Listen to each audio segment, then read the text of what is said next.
Okay, I think we can get started. There are a couple of people who already got lost, but oh well. We'll track them down. We'll track them down. So it might look like we're starting late, but we're not actually, because sadly, Jeff Swain, Emeritus Professor here at Glasgow, has COVID. So regrettably, Jeff won't be joining us. He's all right. He's under the weather. I gave him the option of zooming in, but he's a little too chesty for that. But anyway, so unfortunately, and I said we all wish you very well and a swift recovery. But it is unfortunate. But you can't really get 23 of us in a room without something going wrong. So yeah, I think we've done rather well. So I want to thank you all for coming. But and I'm going to say a few words. But first, I'm going to let my mentor here, David Smith, the Alec Nove Chair at the Department of Central and East European Studies, make the first introductions. Oh, right, okay. Well, you want me to come up there? Wherever you like. All right. Okay, well, good morning, everyone.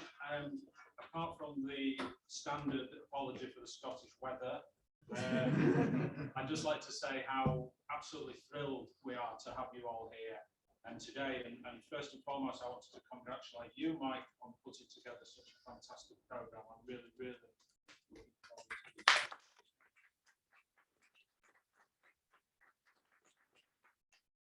Generally, it's been a real delight to have you with us in Glasgow.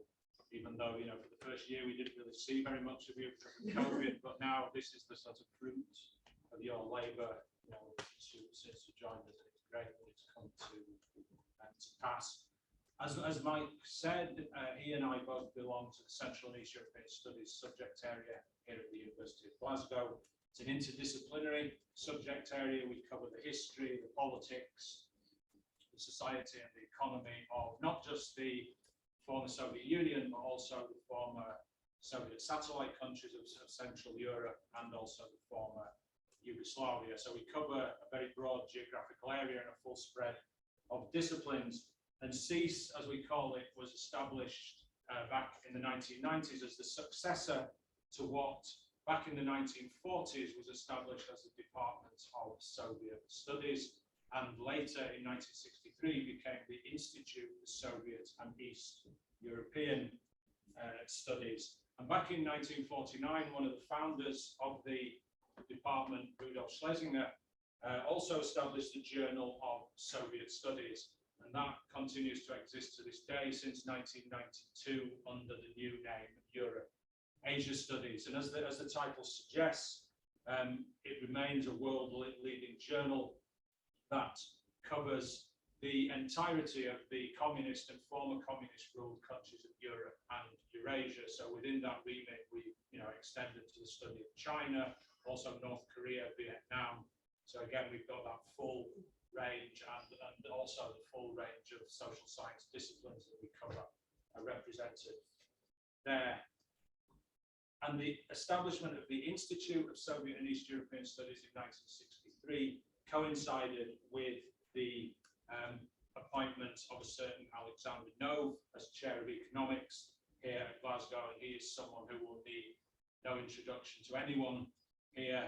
His economic history of the USSR and Soviet economic system were my kind of guiding beacons during my undergrad days in the 1980s. Unfortunately, I never had the opportunity to meet him in person. I think I saw him speak once in 1994, shortly before his timely passing.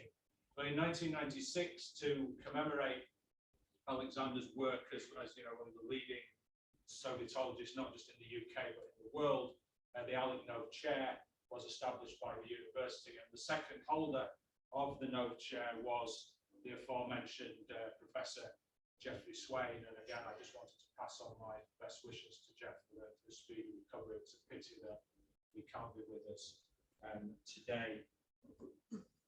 And so Alexander Nove and his various colleagues in the course of the work of the Institute, later CEAS, established what a library collection, a collection of materials on Russia and Eastern Europe that is unrivaled in the UK, outside London, and is one of the leading collections internationally as well. It's been designated by the Scottish Government as a collection of national significance. And I wonder if we've got any time after the conference we could nip across and look at level 6, because it really is a wonderful collection. We see we've got time on Friday. Yeah, no, I don't want to add to an already packed programme, Mike. But just to say, we're happy if you wanted to spend some time, if you wanted to visit, you wanted to come and use the library collections or find out more about what we do in CEAS, we'd be very happy to host you for short visiting fellowship. So please do bear that in mind. And you will find today CEAS is a very vibrant subject area within the university. We have 20 core staff in our subject area, but the numbers extend far wider to colleagues in history, politics, and also Slavonic languages are all affiliated to the kind of broader, what we would call now, I think, Russian Central and East European Studies family at Glasgow. And we have around, I would say, 300 undergraduates at various levels studying degrees in Central and East European Studies. We also have a long-standing and growing Erasmus Mundus International Masters program, which pulls in about 50 students each year from around the world. I mean, despite Brexit, it's still solidly on, which I'm very, very happy about. So that's just a little bit of background on CEAS. And again, I just wanted to say congratulations to Michael, and thank you so much for being with us today. I think this is going to be a wonderful event. So welcome. Thank you.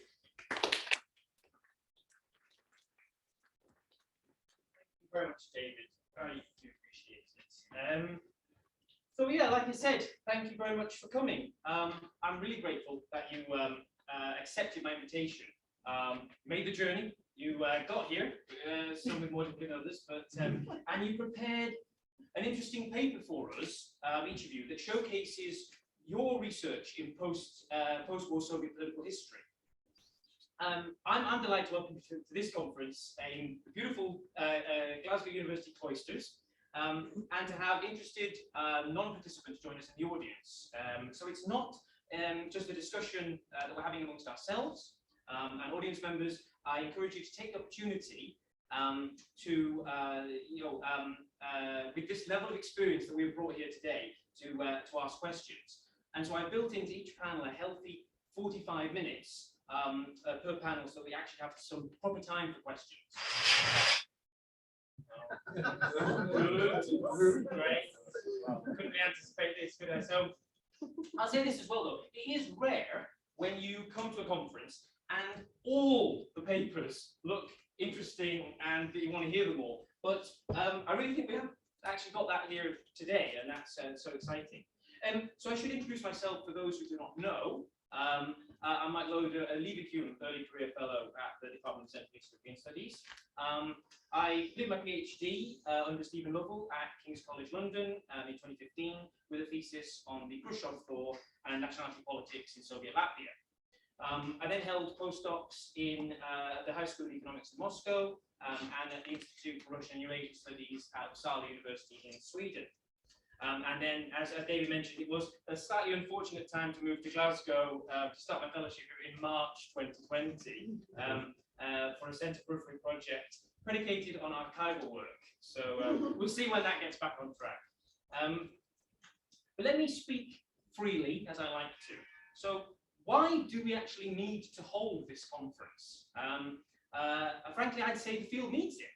I think that we have never gathered the majority of the world's political historians of the Soviet Union in one room. I think we've got the dream ticket, dream team assembled here today.